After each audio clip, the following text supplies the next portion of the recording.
Narendra Nath tight, doctor tight আৰু Dhananjay tight নামৰ 4 যুৱক। অঞ্চলটোৰ এটা কোকো-কোলা গুদামত কৰ্মৰত আছিল এই 4জন যুৱক। জানিব পৰা মতে ঘটনাৰ দিনা ৰুমলৈ মাংস আনিছিল যুৱককেইজনে আৰু সেয়া গ্ৰহণ কৰি পুৱা আৰু সাৰ নাপালে নৰেন্দ্ৰ, ধনঞ্জয় আৰু ডক্টৰ। পুৱা বন্ধ কোঠাত মৃত অৱস্থাত উদ্ধাৰ কৰা হয় 4জনকে। যুৱককেইজনৰ ৰহস্যজনক মৃত্যুৱে এতিয়া উত্থাপন কৰিছে বিভিন্ন প্ৰশ্নৰ। ইতিমধ্যে ঘটনাক লৈ শোক প্ৰকাশ কৰিছে মুখ্যমন্ত্ৰী ডক্টৰ হিমন্ত বিশ্ব শৰ্মাই।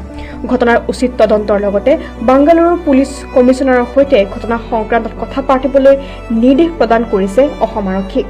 সন্মান সহকাৰে অসমলৈ উভতাই অনা হ'ব অসমৰ 4 যুৱকৰ মৃতদেহ, যাৰ বাবে DIG ৰত্না সিঙক দায়িত্ব অৰ্পণ কৰিছে ৰাজ্য চৰকাৰে। ঘটনা সন্দৰ্ভত কৰ্ণাটকৰ মুখ্যমন্ত্ৰীৰ সৈতে আলোচনাত বহাৰ কথাও উল্লেখ কৰিলে মুখ্যমন্ত্ৰী ডক্টৰ হিমন্ত বিশ্ব শৰ্মাই। নিউজ ডেস্ক ৰিপৰ্ট, কাৰেঞ্জন আছাম।